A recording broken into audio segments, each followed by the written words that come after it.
being here today.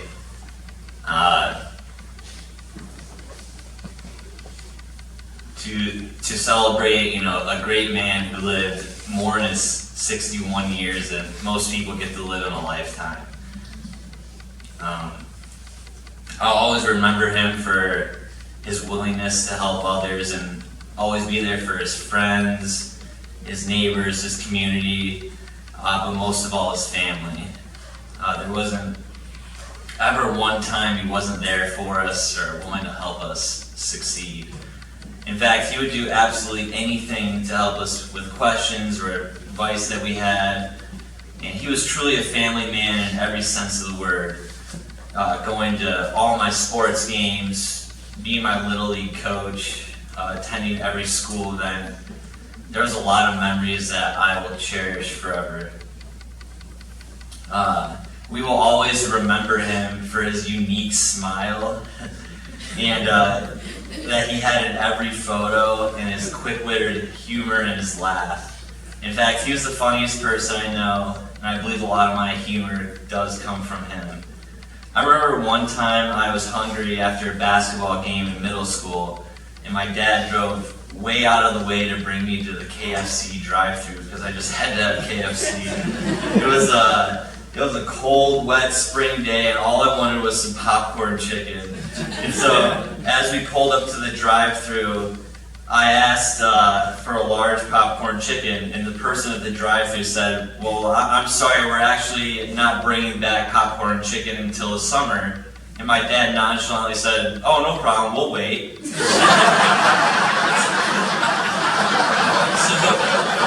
we just sat there. We just sat there laughing quietly, wondering what the cashier was thinking. There was never a dull moment.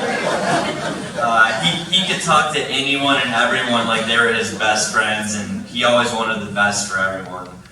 As I grew older, my dad went on my way to do things that I enjoyed just to be closer to me, and little I know that meant the world to me. In high school, I picked up downhill skiing, and so naturally my dad did as well. Now, he wasn't even supposed to be skiing because he broke his leg in several places years ago, but this did not matter to him. He just wanted to be closer to me, and he always made jokes that he couldn't beat me down the mountain, but he could always beat my friends' younger siblings. And he would race them, actually.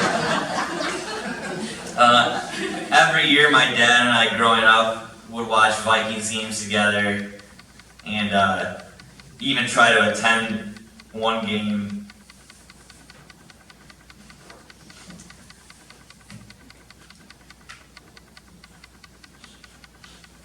Looking back, he did that for me. He wasn't even really incredibly into sports, but that's just how important family was to him and being involved in my life. You see, my dad had this personality trait where it felt like he couldn't be completely relaxed or content until everyone else around him was taken care of and happy. A true act of selflessness, which is so rare nowadays. Many of you probably know how organized and detailed my dad was. A few years ago when I moved to the mountains in Denver, I needed a new car that had four-wheel drive because of the snow. And the next day after I told my dad this, he had over 10 pages of notes on what type of car, the mileage, the safety, how often to change the oil, you name it. I would ask my dad jokingly when he had all the time to do this, but he always had time for what was important to him, and that was his family and his friends. It's rare to have a father that you know will always be there for you no matter what. After high school, I went to college in Plattsburgh, close to the Canadian border. Then I moved to Denver, then to Nashville, then back to Denver. And he helped me with every single one of those moves. And I will always cherish those long drives down the windy brown plains in the middle of the country and the conversations that we got to have. Speaking of long drives, every year growing up, we would either take a drive from New York to Florida or New York to Minnesota as a family vacation. And speaking of all the gas stories, I figured I might as well include one. Every year, it's like the same spot in the Carolinas. We would be driving from New York to Florida, and it would just start smelling, pretty bad in the car, really bad. And every year, my dad would blame it on the same swamp in the same 100-mile range. I was like, there's no way. But to his point, the smell was consistent every year, so I could never disprove it. In New Smyrna Beach, Florida, where we would vacation, we would play baseball, on the hard, hot, sandy beach. We would chicken fight in the pool, ride bikes, once even an 8-seater bike. We would putt golf and so many other things. We would also boogie board in the waves. And now New Smyrna Beach is actually the shark attack capital of the country. So I remember a lot of times being in the ocean, bouncing up and down on the waves, and my dad and I would see these skipper fish. And skipper fish attract sharks. So as soon as we saw those, we would run towards the shore because we knew there was likely a shark around. And we would run, laugh, and make the stupidest noises at the top of our lungs to get to the shore. And it was just an absolute thrill for some reason, swimming with sharks. I know my dad's happy place, and it was either playing games with family and friends, preferably overlooking the water, or taking family and friends out on the lake, whether that be tubing, jet skiing, fishing, or just a nice cruise around the lake. You see, my dad loved the lake, and every morning during the season, my dad and his friends would water ski before he would leave for work at the crack of dawn, and he always said how lucky he is and what a good life that he's had, that he has the opportunity to do this.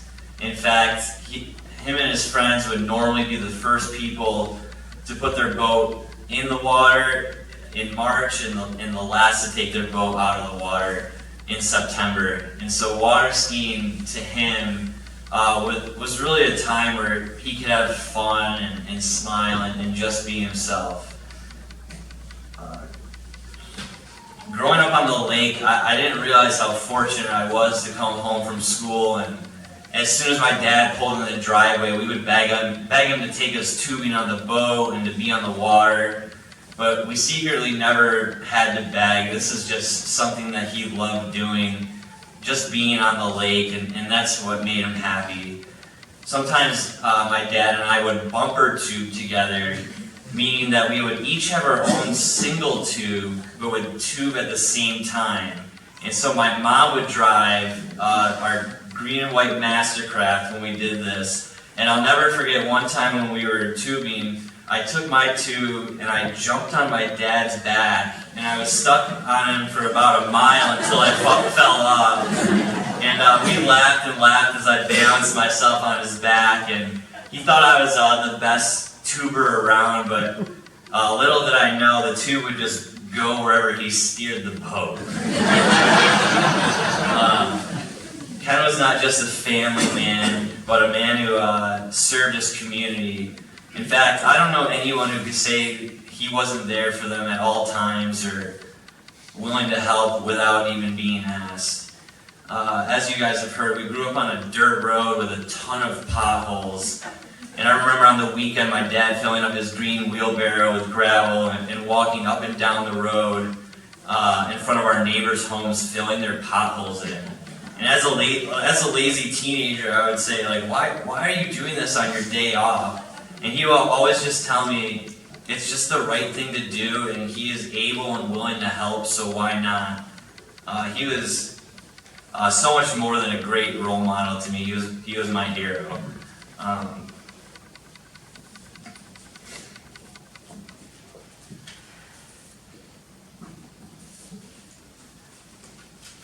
One of my favorite memories of my dad and I was grilling at the lake. It was a special time we shared when my mom and sister were in the house preparing the rest of the meal. He would have a light beer with him, and I would light off firecrackers in the backyard. And there was something about those firecrackers that would excite us and make us laugh. Usually after we were done grilling, we would throw a red firecracker in the grill, put the lid on, and scoot down the driveway waiting to hear the big boom. I love to grill now, and he taught me everything I know about grilling. As I got older and graduated college and moved to Denver, one time we went to a Coors Brewery tour that was in Colorado. At the end of the tour, they had free samples, and my dad said that was the best tasting beer he's ever had. From this point on until he passed, every time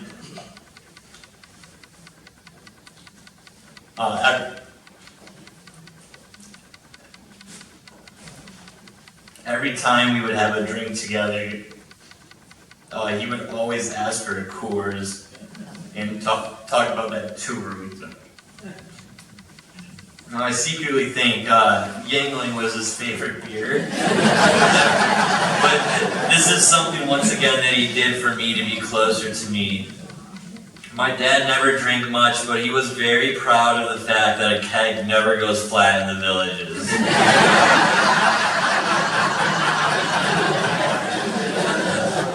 As my dad moved from the lake to the Villages, this was his new happy place. He would always talk about his neighbors, talking about the things they've accomplished and the hardships they've worked through. I think his favorite thing about the Villages for him was always having something he could do, either to educate himself more or just to have more fun. He loved the learning clubs, the pickleball, the softball, and so much more. It was a place where he could be as busy as he wanted, but no matter how busy he was, he always had time, and I mean always had time for his family and to help others in his neighborhood. And the people in the Villages are truly wonderful and a powerful community, and our family thanks everyone here for being here before and after.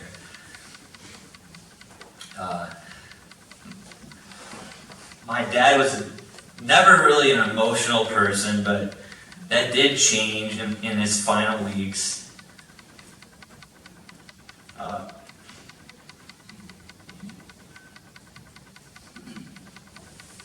I've never been more sure of anything than I am that he is with us in this room today.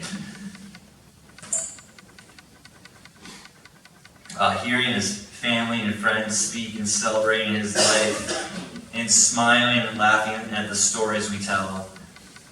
It's important to remember what a great life he has lived, the person he was, and to cherish the memories that we do instead of the ones we wish we could have in the future.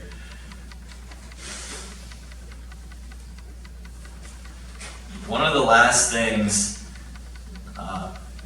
my dad said to me was that he wanted to be remembered for the person he was and the great life he had. To smile, to move on, but not to forget. To remember the good times and the times that brought us into this very room today. My dad was always gracious. I know he'll be forever grateful that his closest friends and family could be here today to remember the great father, husband, brother, uncle, and friend he was. So thank you for that. As eventually the sun will set tonight, let's make sure that we keep the light of him inside of us, and to remember his values, his personality, and to remember the memories and the stories that brought us from all over the country into this room today. I love you, Dad.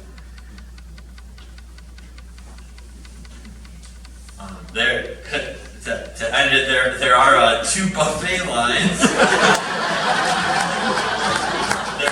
There are two buffet lines in the room next door. So, in a typical dad fashion, you just want to make sure we were all taken care of. So, please grab something to eat and a drink on your way out of that room. And Also, for the remainder of the celebration, we will have an open mic, so we encourage anyone to share their favorite memories of Dad or to write them down. But we truly do enjoy that. So, thank you everyone so much for making the time to be here.